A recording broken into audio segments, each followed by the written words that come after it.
गुलाम नबी आजाद ने कांग्रेस पार्टी के सभी पदों से इस्तीफा दे दिया है। उनके इस्तीफे के बाद जम्मू कश्मीर में कई नेताओं ने कांग्रेस का साथ छोड़ दिया है। आखिर ऐसा क्या हुआ कि गुलाम नबी आजाद को यूं कांग्रेस से आजाद होना पड़ा? ऐसे कई सवाल हैं जो अब सियासी रंग ले चुके हैं। मुझे बहुत सारे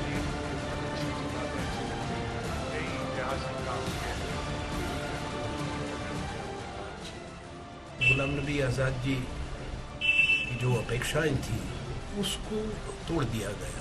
इस्तीफा दुर्भाग्यपूर्ण है। कांग्रेस पार्टी इससे कमजोर होगी। अभी तो मैं खुद सदमे में हूँ। कोई मजबूरी गिना रहा है, कोई मुसीबत बता रहा है, तो किसी को इस फैसले में सदमा नजर आ रहा है। लेकिन सियासत कुछ भी हो, असर कैसा भी हो, सच यही है कि दशकों से कांग्रेस से जुड़े गुलाम नबी आजाद ने अपना सबसे बड़ा सियासी कदम उठा लिया है। कांग्रेस पार्टी के सभी पदों से अपना इस्तीफा दे दिया है और अपने इस्तीफे की जो चिट्ठी गुलाम नबी आजाद ने सोनिया गांधी को भेजी है, वो चिट्ठी सिर्फ मन का गुबार न होकर हमले का हथियार, जिसके सीधे निशाने पर हैं राहुल गांधी। अपनी चिट्ठी में गुलाम नबी आजाद ने राहुल गांधी की सोच समझ पर सवाल उठाए, पार्टी की दुर्दशा के लिए राहुल गांधी को जिम्मेदार बताया। गुलाम नबी आजाद ने लिखा, दुर्भाग्य से राहुल गांधी के राजनीति में प्रवेश के बाद और विशेष रूप से जनवरी 2013 के बाद जब उन्हें आपके द्वारा उपाध्यक्ष के रूप में नियुक्त किया गया तो उनके द्वारा पहले मौजूद संपूर्ण सलाहकार तंत्र को ध्वस्त कर दिया गया था। Whenever I will talk to personal relation, I will also discuss that the good part of our personal relation. Here I am talking about the downfall of the Congress party, and as one of the person Congress who spent 50 years, what I feel and what's happening. So that's, I should say. अब हमला सीधे राहुल गांधी पर था तो party ने कई दिग्गज बचाव में उतार दिए। अशोक गहलोत ने कांग्रेस का इतिहास बताया, मौजूदा दौर में गुलाम नबी आजाद के इस्तीफे पर सवाल उठाया।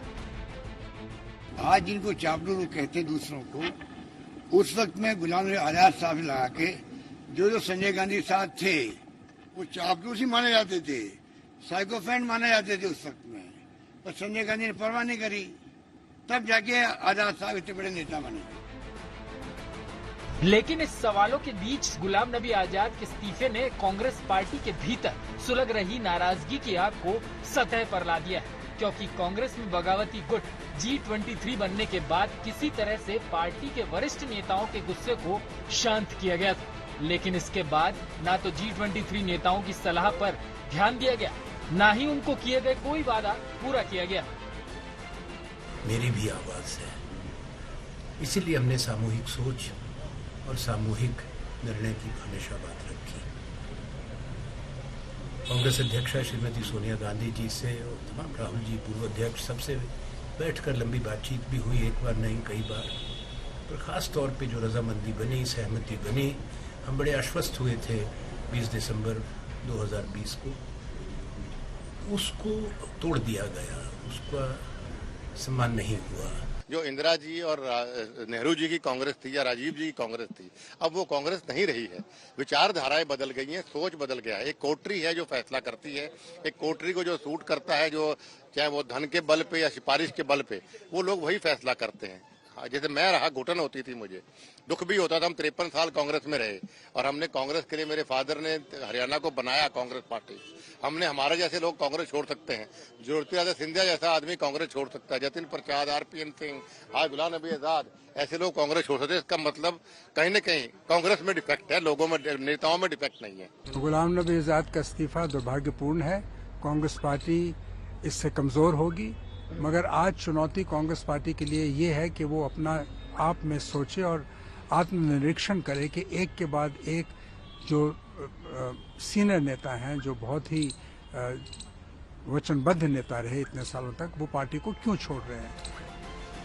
लंबे समय से गुलाम नबी आजाद पार्टी से नाराज बताए जा रहे थे। हाल ही में उन्होंने जम्मू कश्मीर चुनाव समिति के अध्यक्ष का पद चंद घंटों में ही छोड़ दिया था और इस कदम के साथ अपने भविष्य के कदम का संकेत भी दे दिया था। लेकिन इसके बावजूद न गुलाम नबी आजाद को मनाने की कोशिश हुई।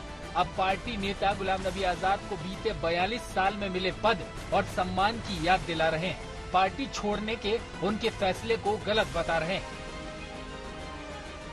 अभी तो मैं खुद सदमे में हूँ। एक ऐसा 42 साल का जिसको सब कुछ मिला जिंदगी के अंदर, 42 साल ही बगैर पद के नहीं रहे हो व्यक्ति, आज वो ये मैसेज दे रहे हैं जैसे कि जो मेरी समझ के परे हैं। उधर गुलाम नबी आजाद जैसे दिग्गज नेता के इस्तीफे के बाद कांग्रेस एक बार फिर विपक्षियों के निशाने पर आ गई।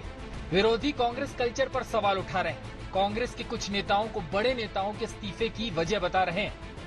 नेताओं को सम्मान नहीं, नंबर 1। दूसरा, वो आज भी उनकी तलाश होती है तो प्रॉक्सी प्रेसिडेंट की होती है।